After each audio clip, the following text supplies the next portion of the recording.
Good evening, and welcome to the March 5th, 2025 regular meeting of the Board of Public Education for the City of Savannah and County of Chatham.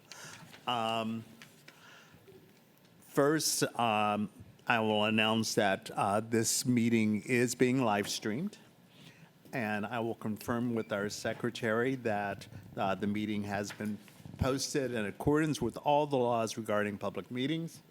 She's assured me that it has. We will start with the national anthem. If you please stand. Ladies and gentlemen, we're very excited for tonight's opening performance as they come into the Horseshoe and get ready to set up.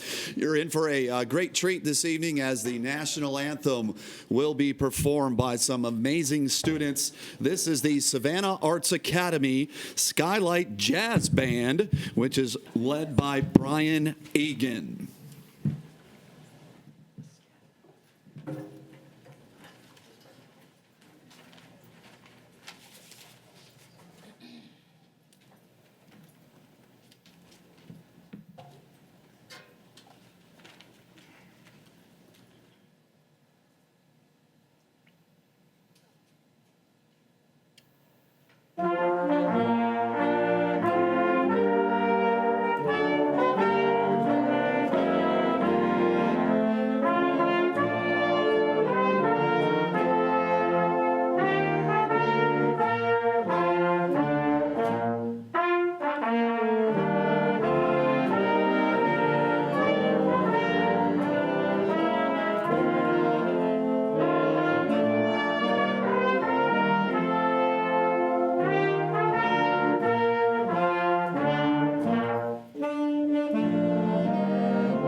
Let's hear it again for the Skylight Jazz Band.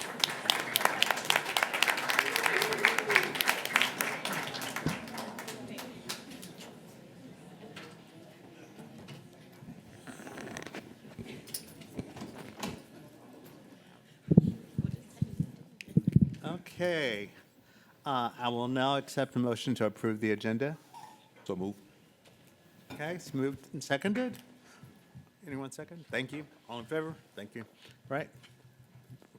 I'd like to also make an amendment to this agenda. I would like to amend the agenda to delete item 4.02, remembrances, and add items 6.07, GSBA positions, and 7.34, RFP, 22-19, library media books, material, and support services annual contract. Been moved and seconded? Anyone second? Yes. All in favor? Thank you very much, sir. Okay, announcements. Find them. Okay, here we go. All right, we have a Finance Committee meeting on Wednesday, March 12th, here in the Whitney Building at 9 a.m. We have a staff planning day, no school for students. Students, you don't have to cheer. On Friday, March 14th. We have St. Patrick's Day. We're out on Friday, and all the press get this. We're also out on Monday. Okay. So, and by the way, Friday is the 14th, not the 17th, and Monday is the 17th.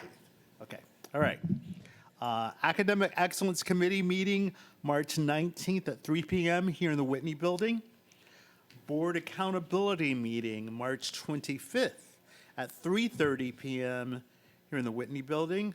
Audit Committee meeting March 27th, 8 a.m. here at Whitney. And our inaugural Excellence in Education Gala is March 27th at 5:30 p.m. at the Hyatt Regency. Students, get ready to applaud again. Spring break, March 31st through April 4th. And e-learning day, remote learning for students on Monday, April 7th. And our April board meeting is April 9th at 11 a.m. here at Whitney. And now for some good news. It is my honor always to bring. Oh, I'm sorry. No remembrances? Okay, great. Yes. Good news. Good news. Awesome. Yes. It's my honor to bring you some good news and some acknowledgement for our Student of the Month. And I'll start with a celebration of our Student of the Month. For the month of February, the Student of the Month is a senior at the School of Liberal Studies at Savannah High. Since her freshman year, our student has been an active participant in her own education, as well as an active participant in building a positive culture within the school. And I'm going to wait just a second because we have a translator. Estamos anunciando el estudiante del mes del superintendiente de febrero. Es un estudiante en su último año en la Escuela de Estudios Liberales de Savannah High School. This student has demonstrated drive, leadership, and determination. El estudiante ha enseñado motivación, determinación by continuing to take the most rigorous courses offered at Savannah High School, including honors, advanced placement, and dual enrollment through Savannah Tech. al continuar a tomar los más rigurosos cursos que se ofrecen en Savannah High, incluyendo honores, colocación avanzada de inscripción doble a través de Savannah Tech. She has gone above and beyond by taking on multiple pathways, including cybersecurity, business agriculture, and law pathways. Ha llegado a más allá, sobresaliendo, adoptando múltiples caminos, incluyendo el de ciberseguridad, negocios, agricultura y derecho. Through her coursework, she has continued to excel and set the example for her fellow students. A través de sus cursos ha continuado a sobresalir y dar un ejemplo a sus compañeros de estudios. She has served as a school ambassador on multiple occasions, representing the student body on the Superintendent's Student Senate for Savannah High, and has been recognized by the staff multiple times for her continued effort to improve the organizations for which she is a member. Se ha desempeñado como embajadora de la escuela y ha representado al cuerpo estudiantil en el Senado Estudiantil del Superintendente y ha sido reconocida por su personaje varias veces por sus continuos esfuerzos para mejorar las organizaciones de las que es miembro. Her accolades include the FBLA Silver Award, a state finalist spot in FBLA, impromptu speaking competition, and first place in the 3DE business competitions. Sus reconocimientos incluyen el Premio de Plata de la organización FBLA, un lugar como finalista estatal en la competición oratoria improvisada de la organización FBLA y el primer lugar en las competencias comerciales de 3DE.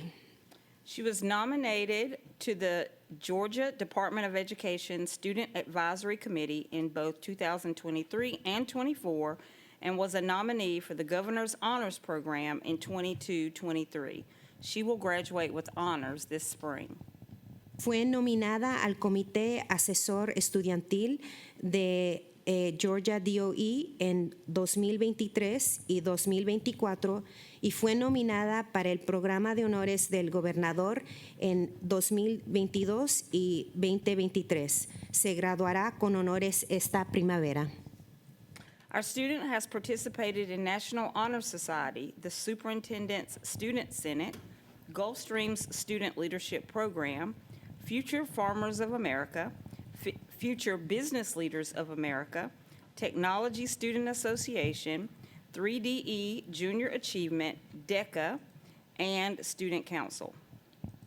Nuestro estudiante ha participado en la Sociedad Nacional de Honor, el Senado Estudiantil del Superintendente, el Programa de Liderazgo Estudiantil de Gulfstream, Organización Agricultores Futuros de América, los Negociantes Futuros de América, FBLA, la Asociación de Estudiantes de Tecnología, 3DE, Junior Achievement, DECA y el Consejo Estudiantil. Throughout high school, our Student of the Month has contributed to various organizations throughout our community, including Second Harvest, Kids Biz, Red Ribbon, and as a student mentor. A lo largo de la escuela secundaria ha contribuido a varias organizaciones en nuestra comunidad, incluyendo la organización Second Harvest, Kids Biz, Red Ribbon y como mentora estudiantil. When asked what motivates her to succeed, our student responded, "To take advantage of the opportunities and educational advancements that my parents were never given." To that end, she will be pursuing a dual degree in cybersecurity and English literature. Cuando se le preguntó qué la motiva a tener éxito, nuestra estudiante respondió, para aprovechar las oportunidades y los avances educativos que nunca se les dieron a mis padres. Para eso ella cursará un doble titulación en ciberseguridad y literatura inglesa. Please help me congratulate Elizabeth Pilar Hernandez, the Superintendent Student of the Month for February.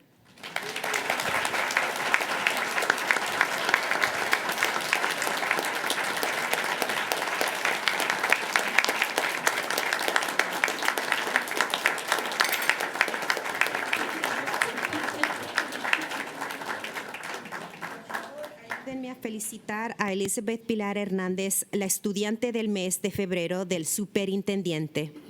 She will be taking home several gifts from our sponsors, including Members First Credit Union, Advertising Specialties, Georgia Southern University, Gulfstream, and a new sponsor this month, Savannah Schools Federal Credit Union, who is providing a $100 check to our esteemed scholar.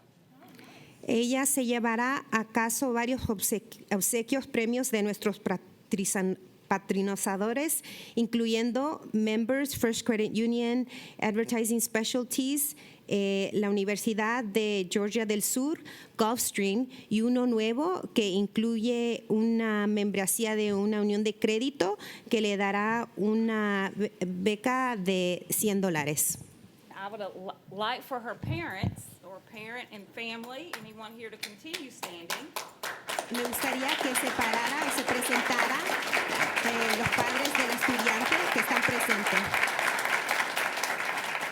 As well as anyone from the school, to include the principal and her nominator. Y a cualquier persona que esté aquí de la escuela, incluyendo la directora y la persona que la nominó. We are so proud of you. Thank you for all you do, and thank you for all that you do to make sure that she has the conditions in which she can be successful. We look forward to seeing her continue to rise. Thank you, and thank you everyone here present. Sí. Es muy orgullosa de ella y de todo lo que ha hecho y que continúe triunfando en su educación. Gracias. Thank you. And don't let your applause end now, because we have even more good news to share with you today. It was our pleasure to welcome State Superintendent Richard Woods to Savannah-Chatham County last week to award banners to our literacy leader schools and our math leader schools. We've recognized those principals here around the horseshoe, and now the schools have their banners, and they're ready to display their achievement. Thank you to New Hampstead High School Principal, Ms. Brandy Brown, for hosting the event, and to all the hard work of the principals that they do to make this success achievable. Hats off to our scholars at Jenkins for their outstanding work on the National History Day competition. This year's theme was Rights and Responsibilities in History. The students chose different diverse topics to include child labor laws, the French 1968 Revolution, Iranian women's rights, Ugandan child soldiers, the Kashmir region and its relation to India and Pakistani conflict, 504 plans, and so many others. Students could create a documentary, exhibit paper, exhibitions, paper performances, or websites to illustrate their thesis and conclusion about their particular topics. Congratulations to our students and to Ms. Angela Muskin for a job well done. And Madam Superintendent, we have students from Jenkins who are here tonight who are behind this great story. They would like to shake hands with the board as they make their way to the horseshoe now.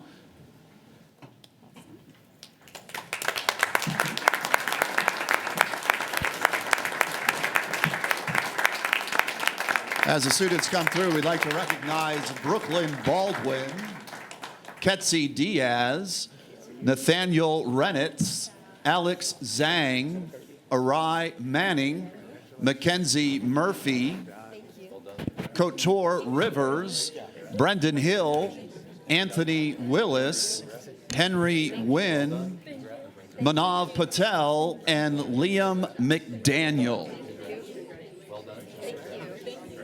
Thank you. Thank you. Well done. Congratulations, sir. Well done. Thank you. Great job. Congrats. Well done. Congratulations. Thank you, Furby. Again, congratulations to the students at Jenkins and to our teachers that helped sponsor Brilliant Scholars. Thank you to the Georgia Historical Society and all the participants in the Georgia Day Expo, the annual event that celebrates the day of Georgia's founding. The event welcomes students, teachers, and families to engage in a day filled with interactive exhibits, educational booths, historical reenactments, and live performances. Students explore Georgia history through demonstrations and hands-on activity booths, and encourage students to explore this year's Georgia History Festival theme, The Reality of Our Liberty, the First Amendment, and freedom of the press. Georgia State School Superintendent Richard Woods has named 8 Savannah-Chatham County Public Schools Advanced Placement Honor Schools for 2025.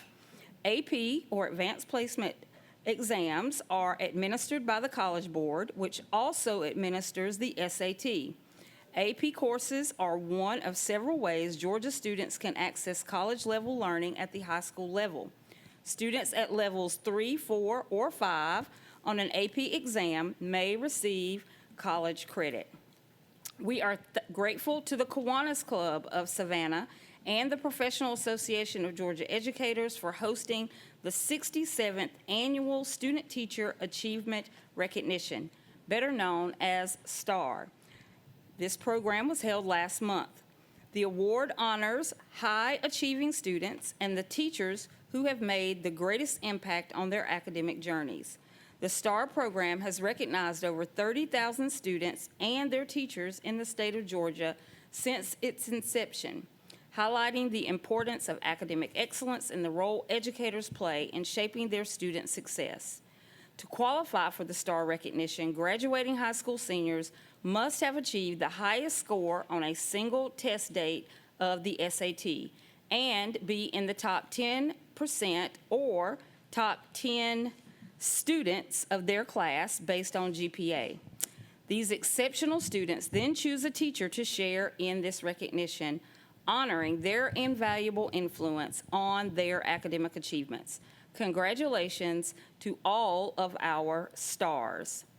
The Godly Station Helen Ruffin Reading Bowl teams in both elementary and middle school traveled to Valdosta State University for the Southern Region competition, having already placed first for the middle school and second for the elementary school in the SCCPSS district competitions.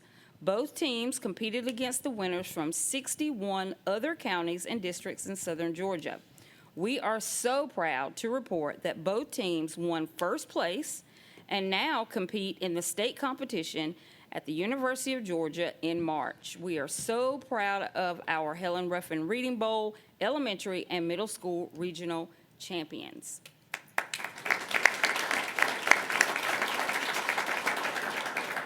We are also incredibly proud to celebrate the outstanding accomplishments of 3 of our district high school basketball teams that advanced to the GHSA Final Four Savannah High School Division A, Class A Division II basketball tournament. Those teams include Savannah High School,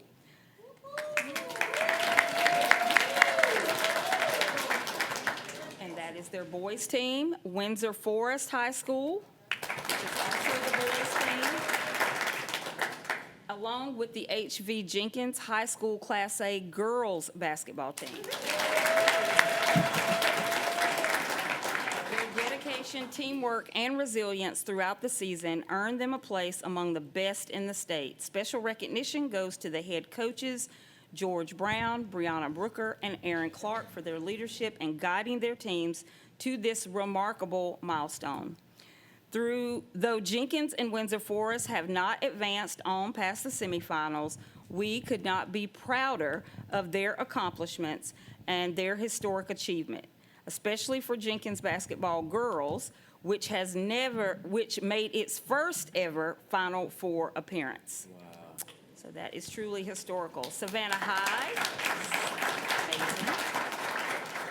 Savannah High, however, emerged victorious and will compete in the Class A Division II state championship game on Friday, this Friday, March the 7th at 3 p.m. at the Macon Coliseum. I look forward to joining the team. We applaud all of our school athletes for their excellence, their sportsmanship, and inspiring performances. Congratulations to all, and best of luck to Savannah High in the championship. We look forward to cheering them on in Macon this Friday. 50 students from Savannah Chatham County Public Schools have been selected to perform at the All-State Bands, Orchestra, and Chorus competitions. Middle school and high school music students from all over the state auditioned for the opportunity to perform in this prestigious event. Regional, then state auditions were held recently, and thousands of students participated in the audition process. Congratulations to all of our fine musicians. Kudos to our school nutrition department, Matt Kubiak, who has spearheaded the competitions weekly. Each week, cafeteria managers send in photos of their breakfast and lunch trays that they are serving in their schools, and these pictures are then sent to Godot, or our state agency. Each week, Godot will post their favorites for the week, and then on social media, followers could like or love the photos, and one of the photos, the one that receives the most likes or loves, becomes the tray of the week for the state. Congratulations to Marsh Point Elementary School for winning the tray of the week for the entire state. If you have not eaten lunch at one of our schools, you're missing out. And as a reminder, breakfast is free to all of the Savannah-Chatham County Public School System students. We'd like for members of our school nutrition team to come up and be recognized.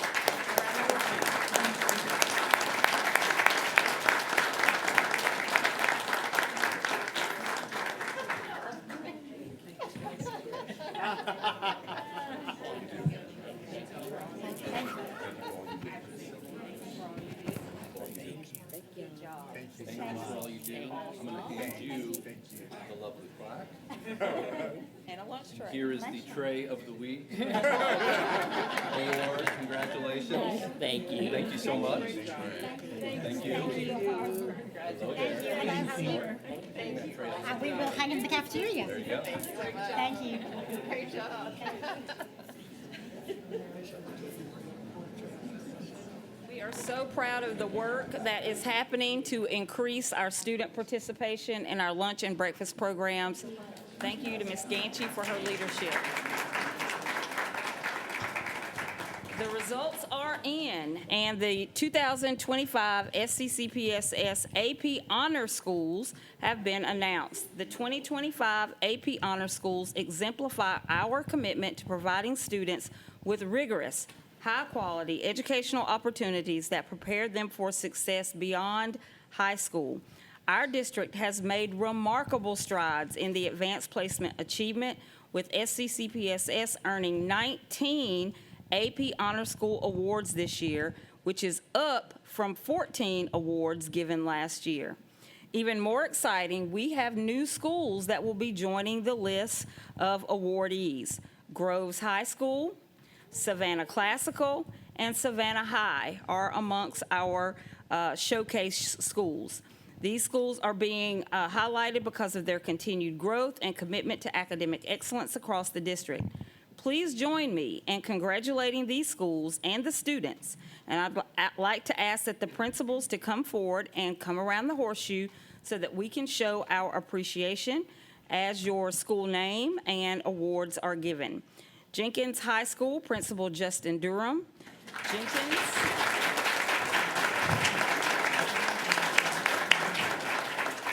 And I'll ask that we hold all the applause to the end. Jenkins was named an AP Access and Support School, an AP Expansion School, an AP STEM School, and an AP STEM Achievement School. Groves High School. Principal Monique Hazard Robinson, if you'll please come up. Groves was named an AP Access and Support School. We also have New Hampstead High School Principal Ton Foltz. New Hampstead High School was named an AP Access and Support School. Savannah Classical Academy with CEO Barry Lawless. Savannah Classical Academy was named an AP Access and Support School. Great work. Congratulations. Woodville Tompkins Technical and Career High School, Principal Alfred McGuire.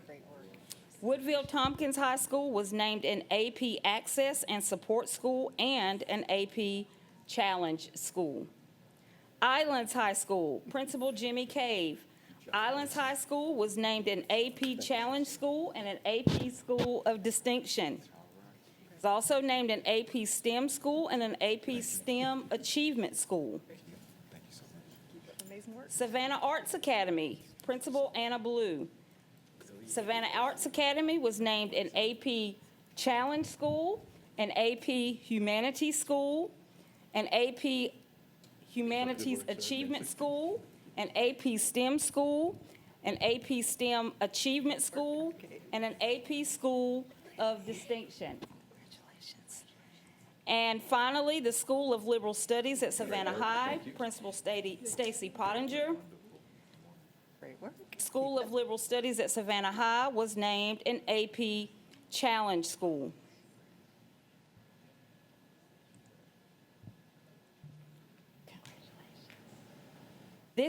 These incredible accomplishments truly reflect the hard work and dedication of our students, our teachers, and our administrators in fostering rigorous and equitable learning environments.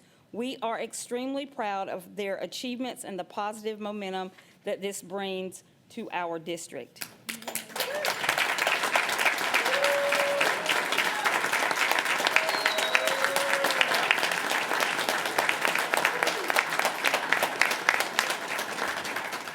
You can read all of these stories and more on our website. Please share them with your friends and colleagues. And we would now like to extend appreciation to our school board, and I will pass along to my colleague here for that acknowledgement. Thank you, Madam Superintendent, giving you a little break from the microphone. And we continue to celebrate the great achievements and things going on right here in Savannah-Chatham County Public School System.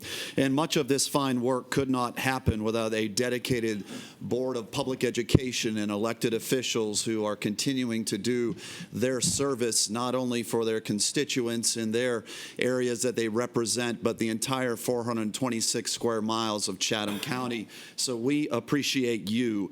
In fact, the week of March 10th through 14th of this year has been officially proclaimed by the governor of the state of Georgia as School Board Appreciation Week. The week-long observance calls to attention your contributions and we thank you for your service and those who demonstrate a strong commitment to quality public education in our great state. As constitutional officers of Georgia, school board members are responsible for setting educational policies, approving employment recommendations, and budgetary actions and contract awards. These are very important functions of the operation of our public school system. Your community leaders, and you do so much to represent and advocate for the children of Savannah-Chatham County Public Schools, but also the children of Georgia. And you are community leaders, and not only that, we're working to ensure effective policy and, of course, governance daily in the work that you do. So at this time, we would like to officially recognize the work of our school board members and thank each of you for your dedicated service to our school district.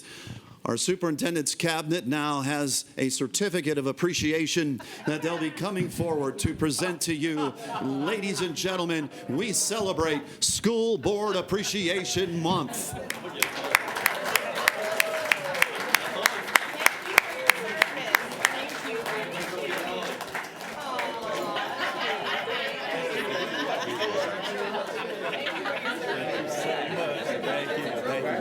Thank you all for your service. Thank you.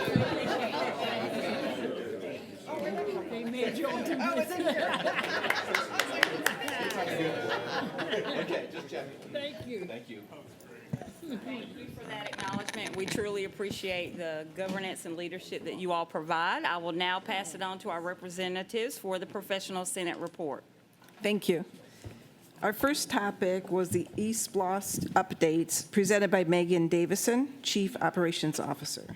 Ms. Davison presented East Bloss 5 in great detail, from specific site projects across all geographic areas of our district to voting information. East Bloss projects are aligned to the district's strategic plans and facility needs. Our second topic was student dress code, facilitated by Derek Butler, Chief Academic Officer. Mr. Butler led an activity with Senate members to gauge feedback on the existing language of the student dress code, with the last revision of the student dress code taking place nearly a decade ago. Changes are needed to bring the language to more closely align with expectations today, with the primary focus of safety on minimizing distractions to the learning environment.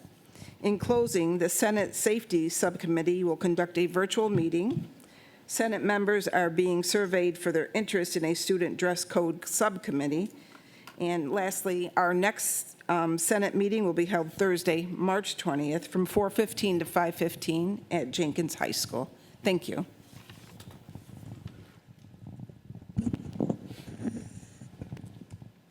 Moving into your Board of Education matters, we have a few policies for the board to review. this evening. The first one is item 6.01. This is Board Policy GAN, Employee Tobacco Use. This will be a first read, and we will bring back for final adoption at the April 9th Board of Public Education meeting.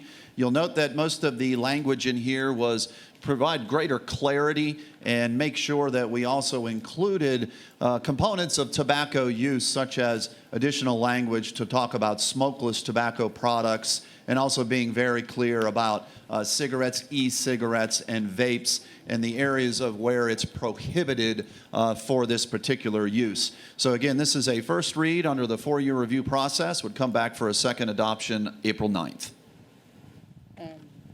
Yes. Dr. Hoskins Brown. Does someone else have this in their packet? I don't have one. So technically, we're having a problem with it being a first read because we don't have it. So can we table it? Yeah, can we just act like this didn't happen and Were just do there it next changes? month? We can most certainly do that. We'll have to find out what happened in our process. I do know that this particular one was posted up to board docs as well. Yeah. But we are happy to operate at the will of the board if you'd like to push the first reader to April. That'd be great. So moving on, we do have policy BBBD, which is bonded members. Trust the board has had copies of this. We do. A particular version. And this is fairly simple. There's no recommended changes here. This has been reviewed by the board attorney, and this is part of the 4-year policy review process. So subject to this final review of the board, we'll consider this one without any modifications as completed in the 4-year process. No changes to policy.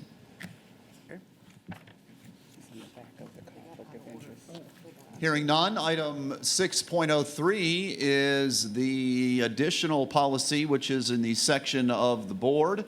And I think I did skip one. I'm sorry about that. Item 6.02 is your other policy. If we can back it up. There we go. Thank you very much. Item 6.02 is board policy BHA, which is board member conflict of interest. And of course, the board would have received this in advance as well.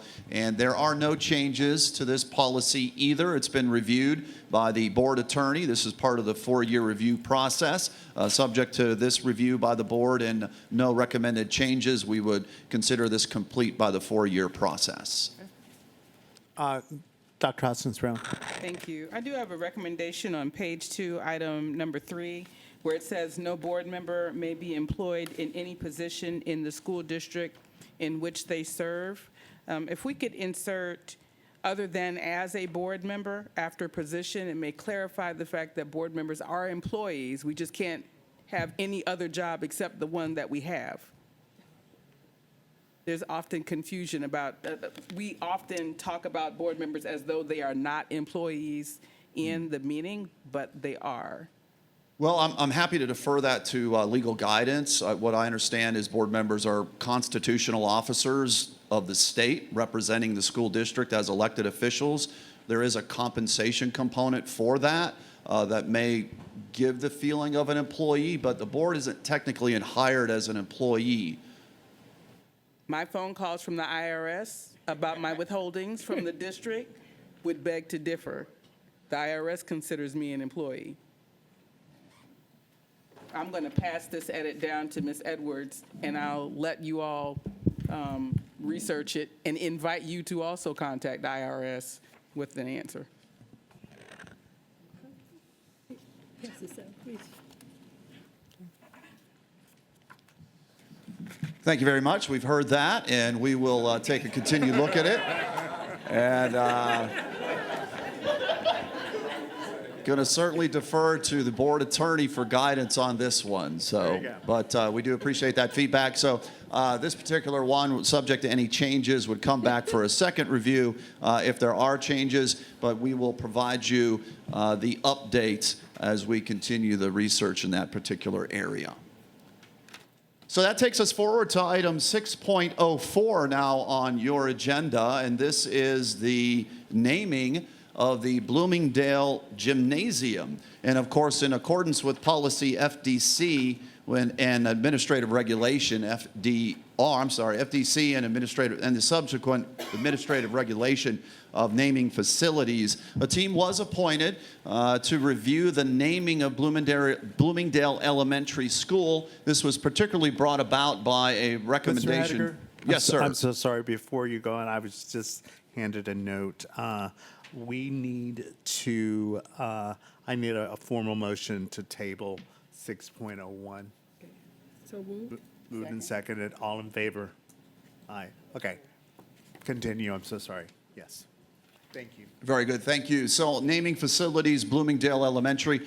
A recommendation came from a community member to name the school. The superintendent thought that it was wise to appoint a committee to fully review that recommendation. The key nuance to remember is we are building a new Bloomingdale Elementary facility, but it is technically not a new school. So the name Bloomingdale Elementary has already been established within our public school system, and it is the facility that is new. Notwithstanding that, the superintendent thought to give it due diligence and follow the process which is outlined in policy for naming facilities. So a committee was appointed and 2 meetings were held, and now we are bringing to the board as policy requires, the first read announcement. I'll turn it over now to the executive committee member of the board representing the district within Bloomingdale Elementary, District 7, Stephanie Campbell. Thank you. In accordance with board policy that states, before adopting a name for a facility or portion of a facility, the name shall be presented to the board at one meeting and voted on by the board at the next meeting. The committee unanimously agrees to name the gym after Dr. Bland. The meeting minutes are posted for all to review. So the recommendation that the Bloomingdale Elementary School Gymnasium be named the Dr. Ronald Wayne Bland Gymnasium.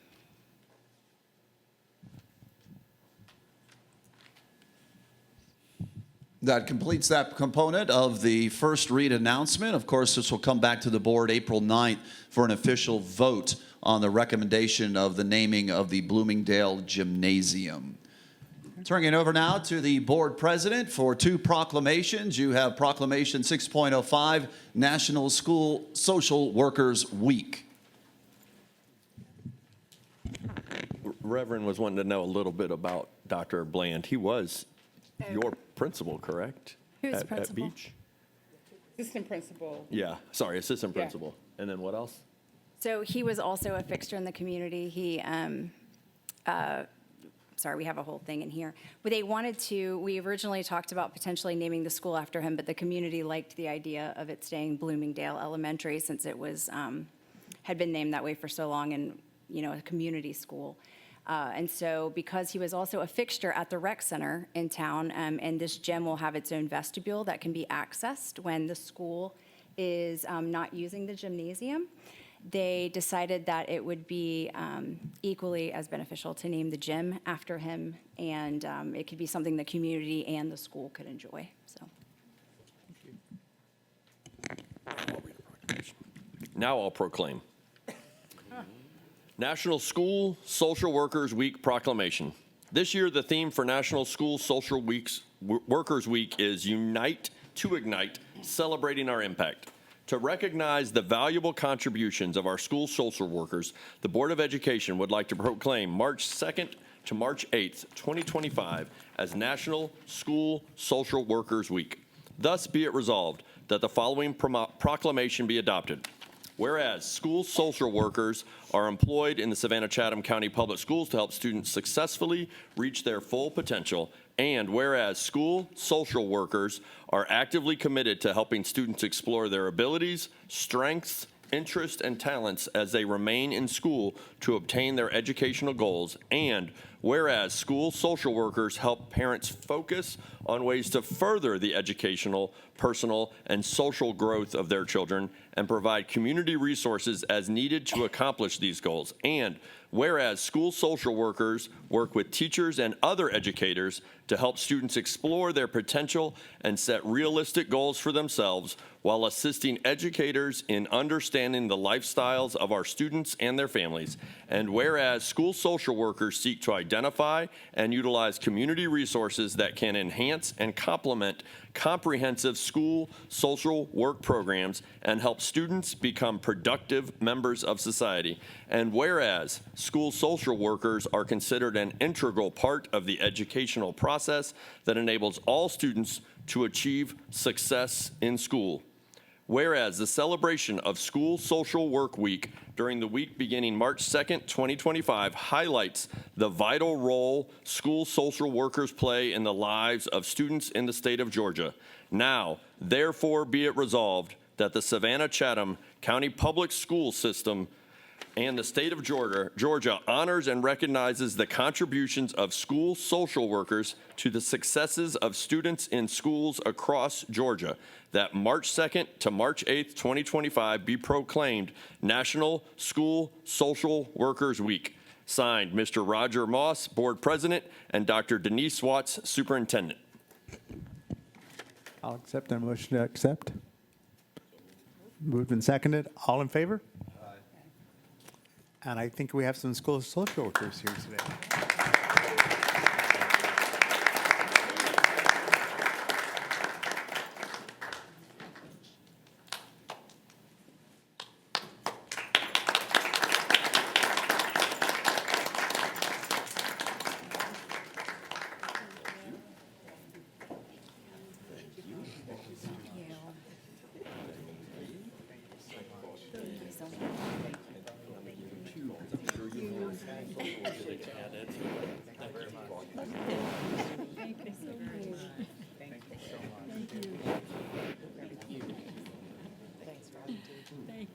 Thank you. I'm doing good. Thank you. How you doing? Thank you. Thank you very much. Continuing on your agenda, we have item 6.06, which is another proclamation of the Board of Education for National School Nutrition Month and National School Breakfast Week. Yes. Okay, so the NSBW 2025 theme is Clue into School Breakfast, celebrates the importance of a nutritious school breakfast in fueling students to success. Reach higher levels of achievement in reading and math, score higher on assessments, have better concentration and memory, be more alert, and maintain a healthy weight.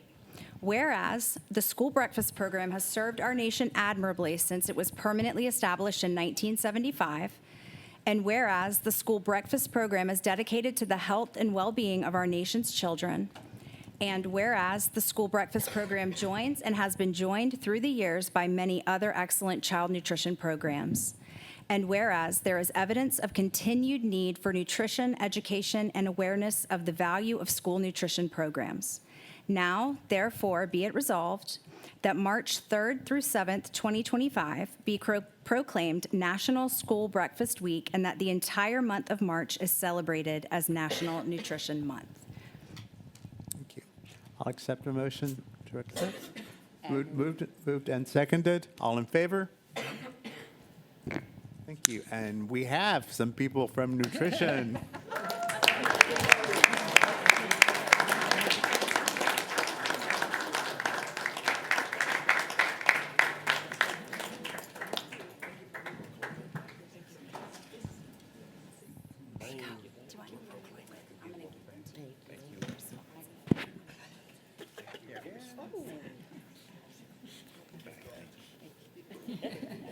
Thank you again. Welcome back. Thank you again. His grave's a golden ladle. A golden ladle. Golden spoodle. That's right.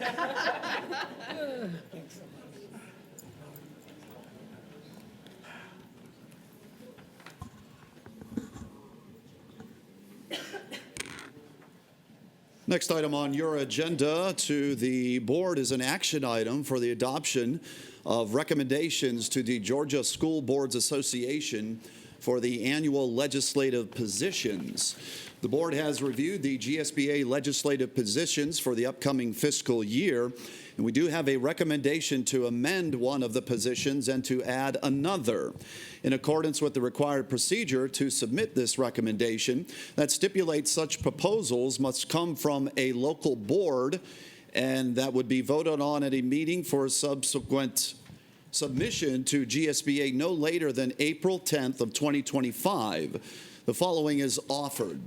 The first recommendation is to amend language contained in Section 3, Part A, concerning attendance, Item 3.A.1, compulsory attendance, recommending in full that GSBA supports compulsory enrollment in educational programs for persons by deleting the reference to age 6 and modifying that to 5 years of age to 18 years of age who have not graduated from high school. This rationale aligns with the board's legislative positions that support early childhood education, wherein students who attend school at an early age are shown to outperform their counterparts in student readiness and foundational skills. We do have an addition to this agenda item that provides the board's recommendation to add an additional legislative position, which would fall in the area of personnel. And this would be added as item 1.D.7 for hiring retired teachers and their return to work. This would include a legislative position that lifts the restrictions set forth under HB 385, which was established in July of 2022, that defines eligibility for returning to work if you are a retired educator for a teaching position in pre-K through 12 that is also in high needs areas as defined by the relevant RESA. The board seeks the support of GSBA to uphold local control for workforce needs and recommends the following priority: that GSBA supports the revision of Georgia Code that establishes how the teacher's retirement system defines eligibility for hiring retired teachers by eliminating the existing restriction that determines areas of needs as defined by the relevant RESA, and allow local districts to define the specific areas of need which are based on their local market conditions. Thus be it resolved that the board does hereby now approve the recommendation to amend the language contained in Section 3.A.1, compulsory attendance, and to add the legislative position 1.D.7 for hiring retired teachers as described in this recommendation, and to require this action to be submitted to GSBA no later than April 10th, 2025. Moved and seconded. Any discussion? Yes, Ms. Grabowski. So as the board will recall, we discussed this very briefly at the retreat, that if ever we want to propose something different to GSBA, then it needs to be voted on by our full board. And we also know that one of our legislative priorities this year as a district was to advocate for reducing the minimum age from 6 years to 5 years. And in fact, Senate Bill 65 has been introduced by Senator Mallow, also sponsored by Senator Hickman. So great that we have two of our local legislators that are moving that forward. So this just puts it in alignment with what we know to be best practice. So that's the first one. And the second one is really came out of also that retreat discussion in looking at how can we bring back some of our great teachers. Right now, the RESAs have to set the 3 priorities that allow a retired teacher to be able to come back into teach in the schools. And we're simply advocating that that restriction of the 3 priorities set at this regional level, that we can have local control to set our own priorities where we need to bring those teachers back into the classroom. So that would be a new legislative priority for GSBA, but hopefully we can support moving both those forward. Anyone else? Okay, so, yes, Dr. Howard Hall. Just want to say I'm disqualified since I'm on the school board, so that means that I won't be eligible to return back to the classroom. Just thought I'd wake everybody up. Nice. So, just to, I'm not going to be voting for this, and let me explain why. There is one position on here I cannot agree with, and that is taking the hiring of the state superintendent away from taxpayers and leaving that to a board to appoint. I am for the additions, but so you understand why I can't vote for this. So, all right. Any other discussion? All in favor? Thank you. All opposed? All right. And move on. Next. I will now accept a motion to approve our consent agenda. Been moved. Seconded. All in favor? Any discussion? No. All in favor? Perfect. I'm sorry, abstain? No? Oh, yeah, you. Okay.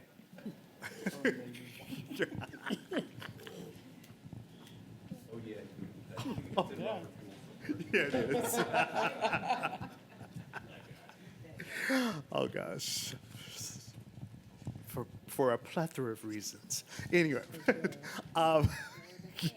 word of the day. Okay, moving on. Oh, we have to accept the minutes. Oh, we're good. Oh, we did, well, it was in consent, okay. 8, yes, here we go.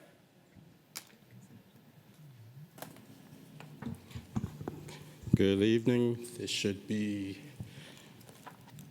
budget amendment for a state fund vocational construction grant.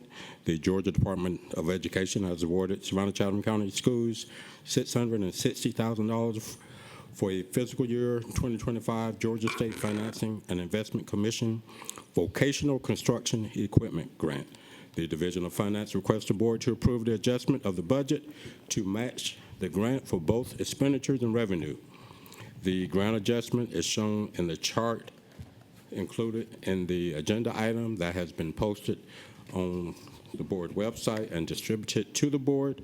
Thus, be it resolved upon the recommendation of the superintendent that the board approve the budget amendment of $660,000 for fiscal year 2025 GSFIC State Fund Vocational Construction Equipment Grant. I'll accept a motion. Moved and seconded.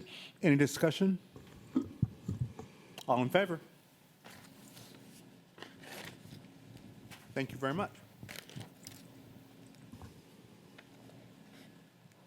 The next item is just a first renewal for RFP 24-07 for technology products for hardware and software.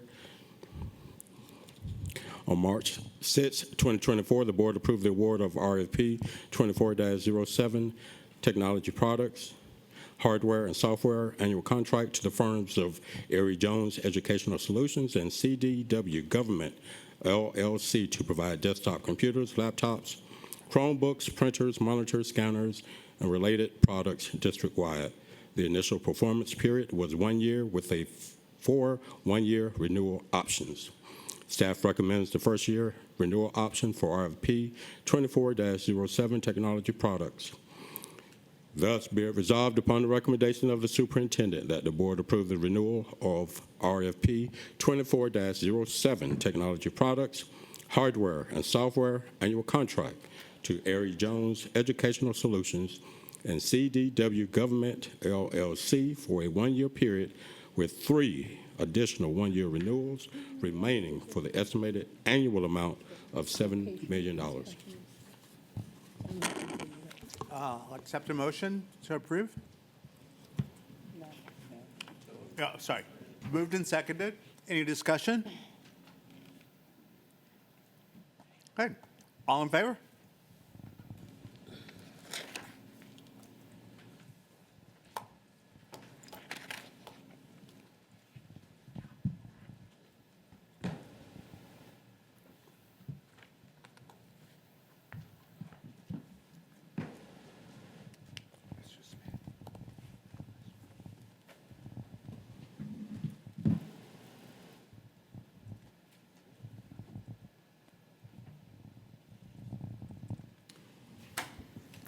Good evening, everyone.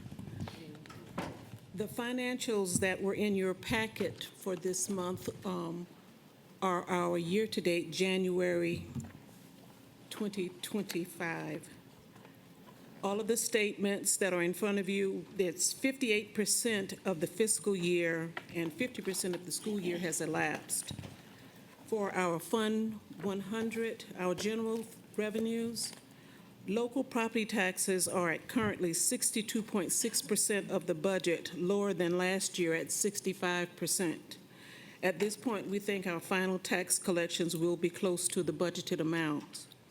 Total general fund actual revenues are at 61.3% of our current modified budget compared to 62.2% last year.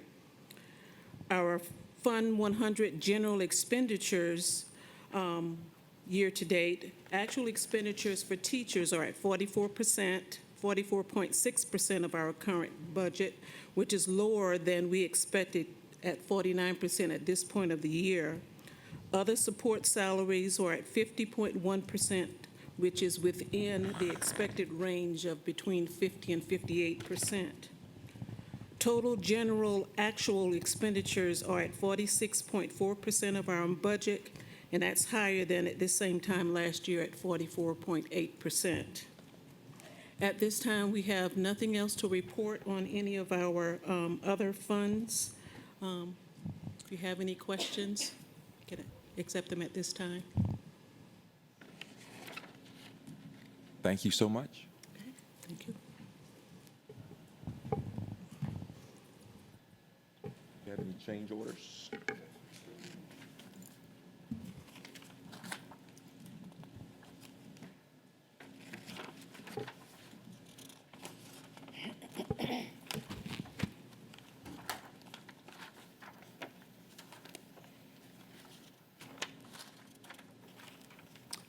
Okay, we have the quarterly change order report. These are for change orders from October 1 through December 31, 2024.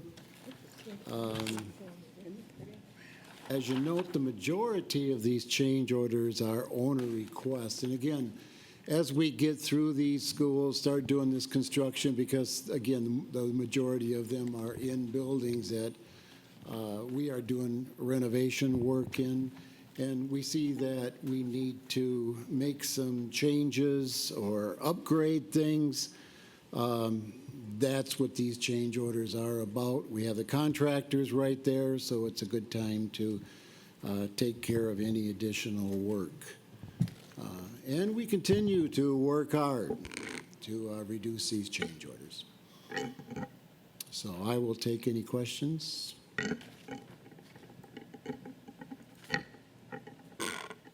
Any questions?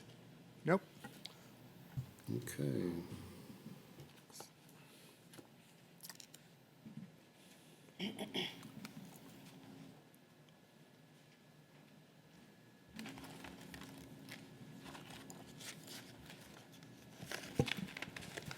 So next we'll go into the East Bluffs update. And we put the program schedule in this time. We had done this a number of years ago or so and had not been doing it recently. But we do want you to see what we consider is our roadmap. These are all the projects that we're working on, and they are all programmed out. These are basically East Bluffs 3, 4, and some 308 projects also. One thing, as you would look at this in detail, you see a lot of moves. And this summer, we have about 650,000 square feet of either new schools or newly remodeled schools that we need to have ready by August 1. And that is all the furniture in them, all the technology in them, and obviously all the construction completed.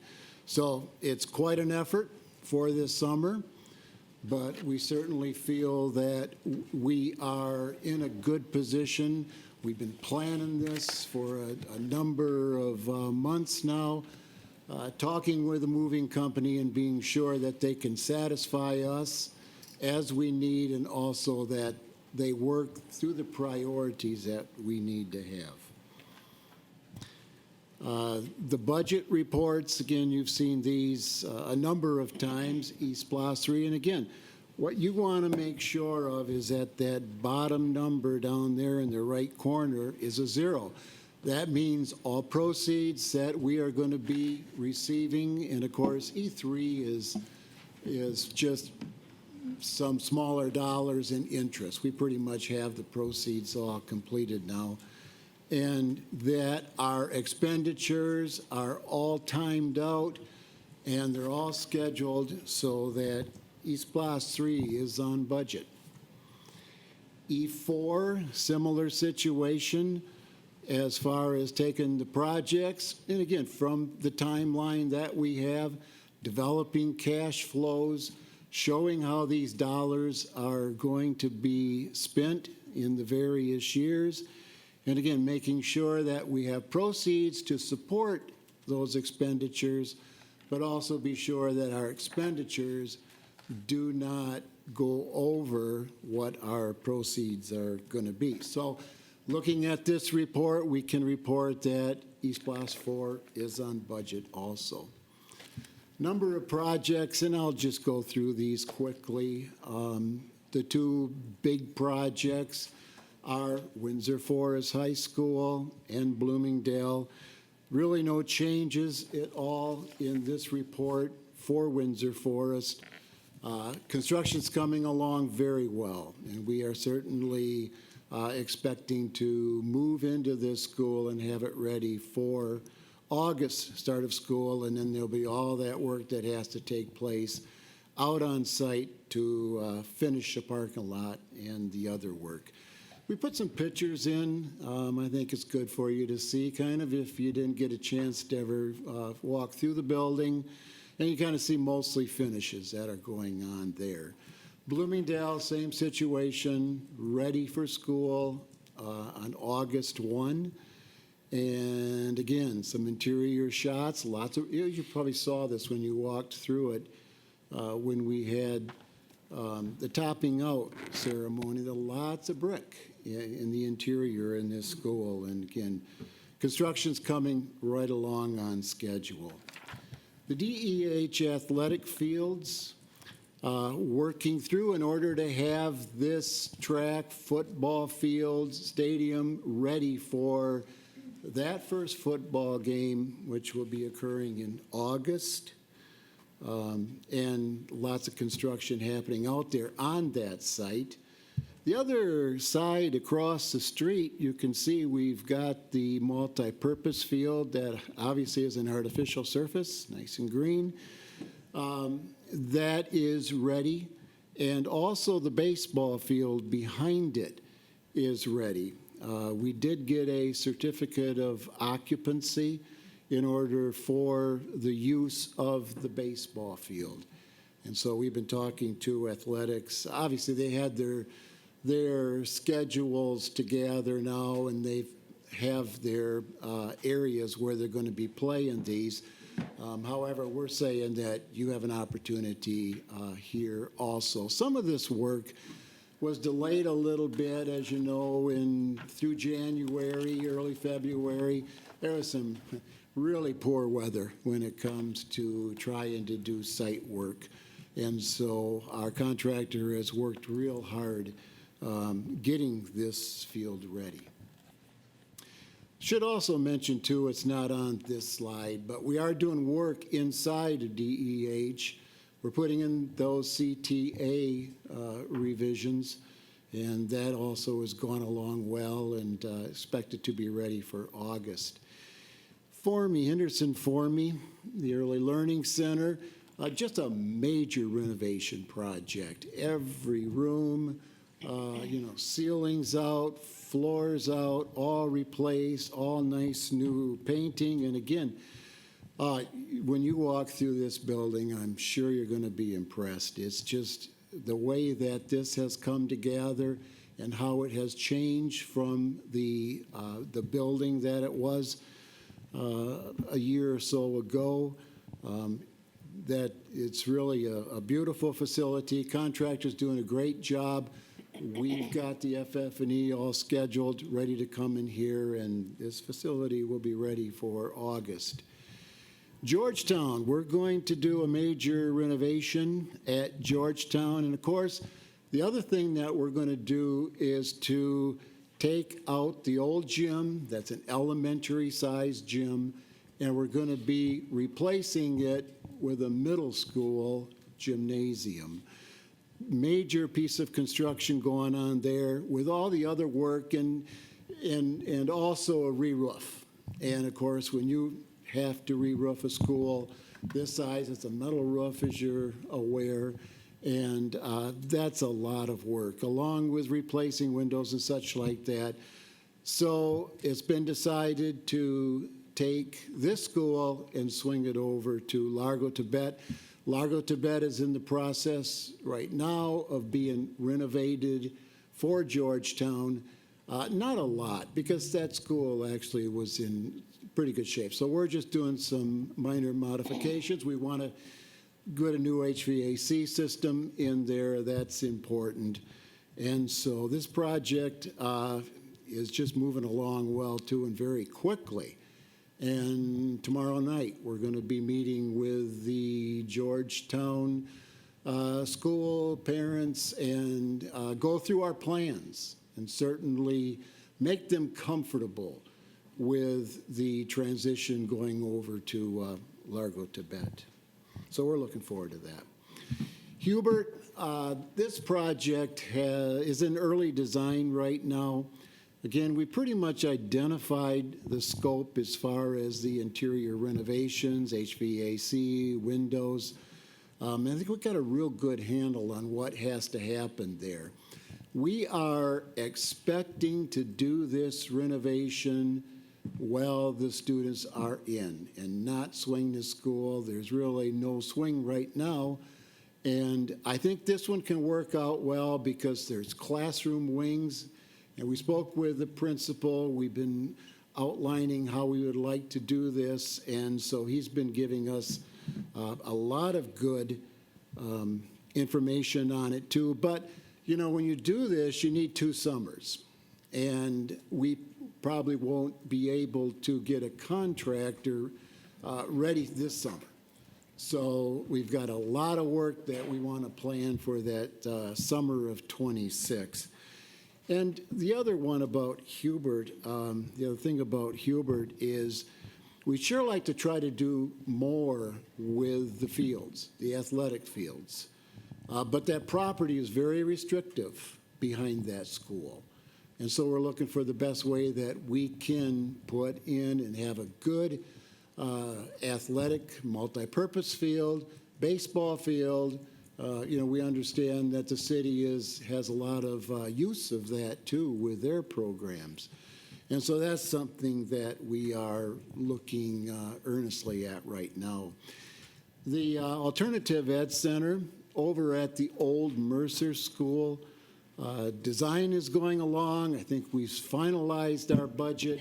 We've got a schedule now that we can work through the design, bid the project, and get started. This may be a little difficult to see as far as the room numbers are concerned, but you can look at through the colors and see that Building Bridges High School, that area for the high school, Building Bridges Middle School, the Wings program in the light blue, and then, of course, e-learning kind of wrapping around.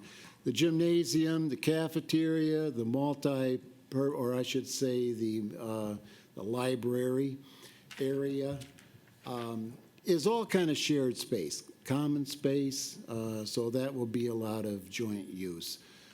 The gymnasium, of course, we're going to divide in half because we can have a lot more programming going on in there and the use of that facility. So I think we got a good plan now, and now it's just a matter of working through design and getting this into construction, because there certainly is a desire to have this ready for '26. Garden City, very early, preliminary right now as far as working out the scope on this project. We do preliminary plan now to look for moving Garden City over to the Montgomery swing after J.G. Smith is out of it. And so we've got some time to work through the design and make sure that we picked everything up on that. Islands High School, this expansion of the current athletic facility, team rooms, home grandstands expanded, nice big new press box. Again, going through design, and we should be having this project out in May, I think it's May or June, ready for bidding and getting started. The construction's going to have to really be phased because we got to make sure that we can keep this field open for all the events that are scheduled in it. So it's going to be a long-term phasing project once we get started with the construction. And then we got a number of other projects, be it HVAC projects, a lot of emergency generators that you have recently approved that we are putting in all of the schools. The big schools or the big HVAC work that's going to take place this summer is going to be over at Islands High School and Woodville Tompkins.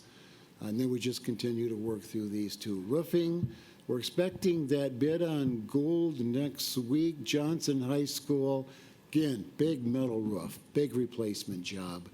And that project is in design. So we should be looking at getting that contract out, I would say, by late summer. And we have to re-roof that gymnasium area at Hurd, and we've been kind of struggling with some other areas around there in order to get those properly designed, but that one also needs to get out here shortly. At the high school, the playgrounds, there is going to be a new playground for CGCA at Islands, and we have to do some site work in order to accommodate for that play area. And then at the athletic fields, all the existing athletic fields, be it baseball, be it the soccer, the multi-purpose field, we're putting together a package for netting. Seems to be a strong desire in the athletic community to have netting, stop the balls from going into retaining ponds and other fields.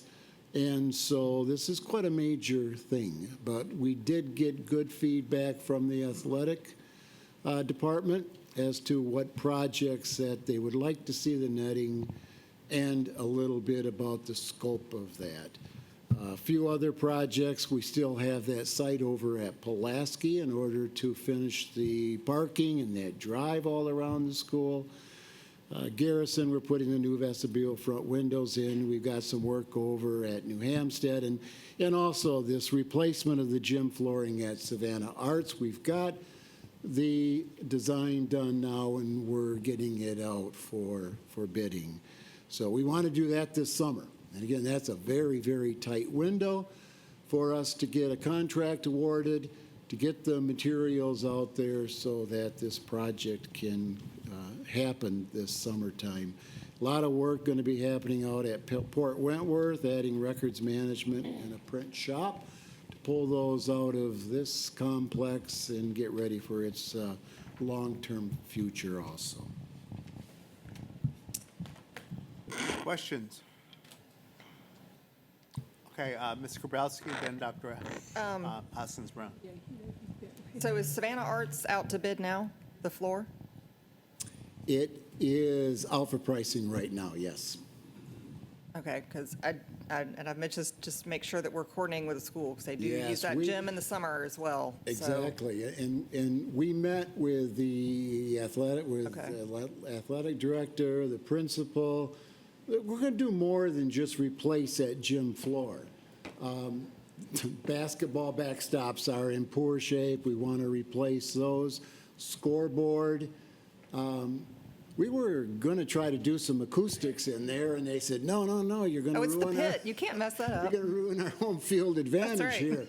So we'll just let those concrete surfaces do what they need to do as far as. That's right. That's right. That must be an exciting place to be in during a game. It's one of a kind.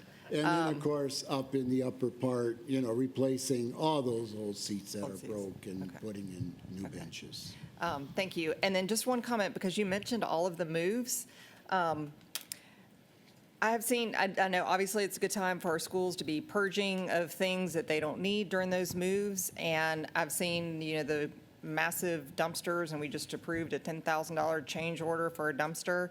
I've also seen what looks to be a perfectly good chair in those dumpsters. I would really love for us to have a way for our schools to be able to donate furniture to Habitat Restore or some other place that can use it rather than going in a dumpster. Yes. I think we need to be better, set better examples for our students of how to be more mindful of resources, whether they are ours or somebody else's. So if there's a way that we could help facilitate that, Sure. that would be And great. Before we do that, they do go through and look at the furniture that is salvageable, and there's a number of places where we've been storing that furniture, and it keeps piling up, and, maybe there might need to be a cell. We did that in E2. We had a cell out at the site before we demolished them. So I'm sure all of that is being looked at. Dr. Hoskins Brown. Thank you. I just have a request for information. The project schedule, it's really small in the book. Is it possible we could get that sent as a PDF so we could see it? Like someone took a screenshot of the spreadsheet and put it in the PowerPoint. Could we just get a PDF of the spreadsheet so we could read it? Sure, definitely. Thank you. Yeah, and because that starts out on 11 by 17 or so, and then we've, shrunk I it down in mean, the order to make spreadsheet it is fine. The spreadsheet is fine, too. I just couldn't read this well. Okay, that's Thank good. you. And you're right, we used to get that, and it was good information to be able to see that schedule, so I appreciate you bringing that back. Correct. Dr. Howard Hall, then Ms. Hall. The Alternative Ed Center will pretty much function as a K-12 in a sense due to the WINGS program there. So will it be a design that's elementary friendly for that, for those students that will be in the WINGS program? Sure, there's going to be, the playgrounds, exterior playgrounds and things like that. And those rooms that are going to be remodeled for that WINGS program certainly will have elementary school features in them. And also with Hubert, I know there's been flooding. That's been a flood zone. I one year teaching summer school, the rowboat had to come and evacuate us. So I know we're doing a lot of work over there. Is there an improvement with the flooding zone in that area? We're going to be putting a new parking lot in. And with that, we'll be able to take care of a lot of those exterior and those storm drain issues, because that's where the problem has been. So, and we got to, right now they're parking all over the place there. We've got to try to get them centralized and get a good parking area. It's not good when it's raining and muddy and things like that. So we'll clean that up. And finally, with the softball fields at the Groves complex, it's high school for Groves, are they, during this spring, will they be able to function and use those fields? And if so, I was looking at it regarding parking. Are they ready to open this spring, or will we wait until next spring? Isn't girls softball a fall sport, I believe? I'm talking baseball. I know baseball. Baseball is spring, definitely. Right, yeah. And you're right, because the contractor there's a concession building that he's building right now. He took up that entire parking lot. So what they will need to do is park at the school, and then you can walk along the soccer field and you'll be right by the baseball field. So until that parking lot gets open, where they'll be able to certainly use it for baseball. But we talked to Mr. Sanders about that, and that's the best way to do it. Thank you. Ms. Hall? Speaking of baseball fields, Dr. Watts, I just want to know that your eye and Ms. Davidson's eyes are still on Savannah High's fields. Ms. Davidson's has been doing a weekly check at that particular facility. Do you want to update on what your last observations were? Yes, ma'am. So we are committed to improving that site. Right now, it is unfortunately a challenge with the flood. It's, just the waters and the location to the river. But the goal is to get the sites playable. And so we've even had conversations back and forth, my team, with Stacy's, Dr. Pottinger's team, as late as just this afternoon. But I go out there weekly to check on the progress of that site. And then the future plan is to do renovations to the space to elevate it to a different level. Boys won't be able to use it this spring then. So the challenge right now, based on the flooding, is they had to relocate their games even for today. Today it was canceled because of the weather, but they could not play out there today. The goal was to get, what we agreed with the team was to get the softball field together first and then focus on the baseball team. That was based on the coaches and the principal's request. So I do not believe that it will be up to our standard for the boys for this season. So where are they playing in lieu of their home spot? I do not know. I'll have to ask and get back with you on that Mr. point. Sanders usually helps arrange for alternative locations, so we can get that information from him and get it to you. Okay, well, it's Yes, suitable. yes. And We've had that at other sites, so he knows kind of the places to go to have those rescheduled and relocated. okay, thank you. Anyone else? Thank you.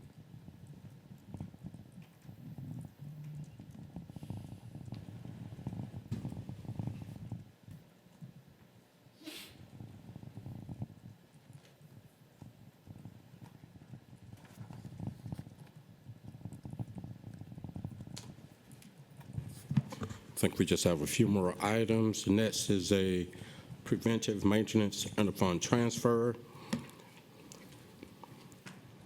The Division of Operations. All right. Hang on. I move that we consider 9.05, 06, 07, and 08 in one motion. Oh, my bad. 04. I move that we consider 9.04, 05, 06, 07, and 08 in one motion. Been moved and seconded. Discussion? Mr. Smith, do you have an alternative or something? Did you want to take something out? No. I was going to say I do. Okay, cool. Okay, good. Good. I like it. That's even better. All right. It's been moved and seconded. All in favor? All right. I like that.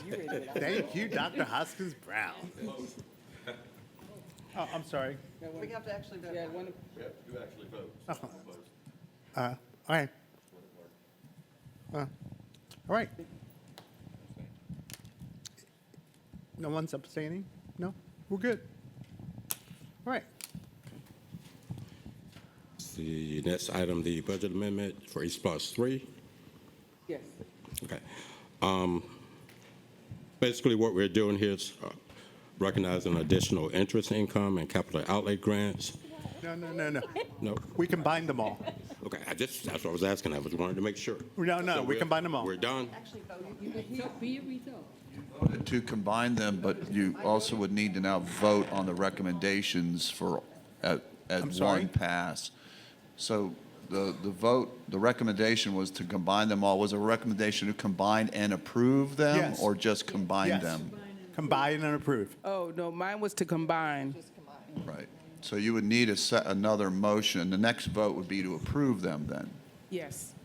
Okay. Which I expect you still want him to read the resolution, all four resolutions aloud. Okay, go ahead. Is that, I'm looking at, okay. All right.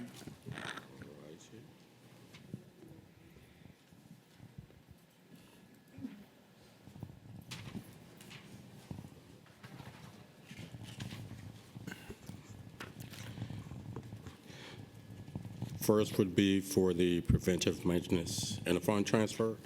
Thus be it resolved upon the recommendation of the superintendent that the board approve the operating transfer to Fund 307 for deferred maintenance and facility repairs. 9.05, Energy Conservation Services, second renewal of the annual contract. Thus be it resolved upon the recommendation of the superintendent that the board approve the second renewal of RFP C21-03, Energy Conservation Services annual contract to Georgia Power for an estimated annual savings for 2025 to be $702,821. 9.06, East Plus 2 budget transfer for final closeout. Thus be it resolved upon the recommendation of the superintendent that the board approve the transfer of funds as listed above to ensure East Plus 2 is properly closed. 9.07, East Plus 3 budget amendment and J.G. Smith renovation. Thus be it resolved upon the recommendation of the superintendent that the board approve the budget amendment and allocation of additional funds to East Plus 3 unallocated account, and be it further resolved that the board approve the budget transfer from East Plus 3 unallocated account to J.G. Smith Elementary School renovations account. 9.08, charter schools facility grants. Thus be it resolved upon the recommendation of the superintendent that the board approve the charter schools facilities grant for FY 2025 in the amount of $600,000. Right. Now, yes. I move that we accept the resolutions as read. Moved and seconded. All in favor? All opposed? Great. Thank you. All right.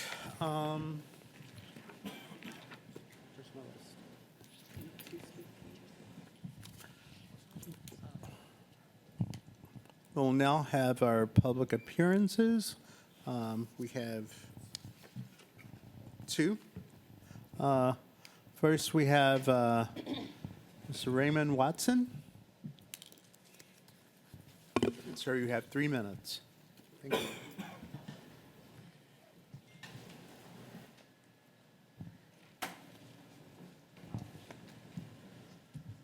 Good evening. As an educator here in Savannah, over the past year, I've dedicated my personal time and my taken work time and during the summer to try to communicate with you guys up here about ways that could show better respect to our teachers. You continue to talk about teacher retention as an issue and why many teachers here still choose to live in Chatham County but teach elsewhere instead of Savannah Chatham County Public Schools. However, from my results here, I continue to be ignored or dismissed by everyone here.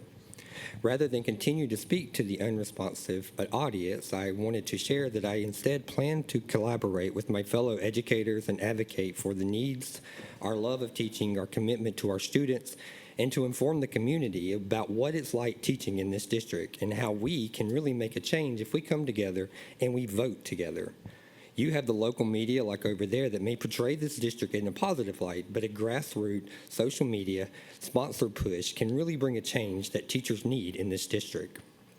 The environment that is created here is an environment of fear that teachers are afraid of speaking out because of being labeled a troublemaker or something else would happen. We are expected to show a loyalty to a district that does not show loyalty back. In the privacy of our classrooms, the root cause is clear, and it's not money. The root causes are continuation of the board members continuing to discard teachers' opinions, Dr. Watts continuing to, on media, say she's listening, but we do not see that, and district administrations who continue to dismiss the teachers' time and effort inside our school buildings. All of this is contributing to that retention issue that we all continue to want to talk about. Teachers are experts at what they do. It's time that we are treated as that in decision-makings and inside our classrooms. Instead, I want to reach out to the parents and community members. We hear and see your comments on social media about your frustrations with the education here in Savannah. We also share that, how a student can be promoted with not having the basic skills in reading and math, However, we want to make sure you know that them decisions are out of our control and we do not like it. Instead, they're being made by people who we elect, they hire, and they all seem to agree to ignore the teacher's opinion. I want to share that teachers care deeply about your children here in Savannah and Chatham County. However, the limitations, the overwork, the insufficient, and the inequitable resources across this district, the allotted time for planning and preparing, are creating an environment that is difficult to meet your students' needs. Our children.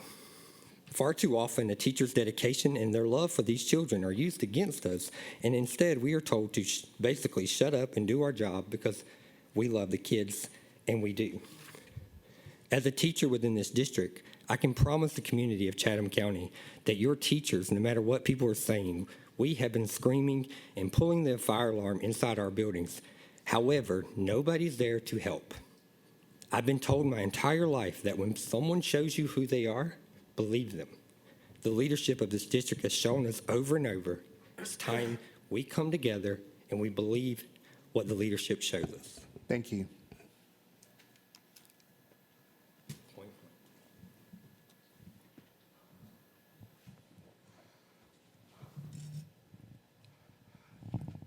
Mr. Rick Roney.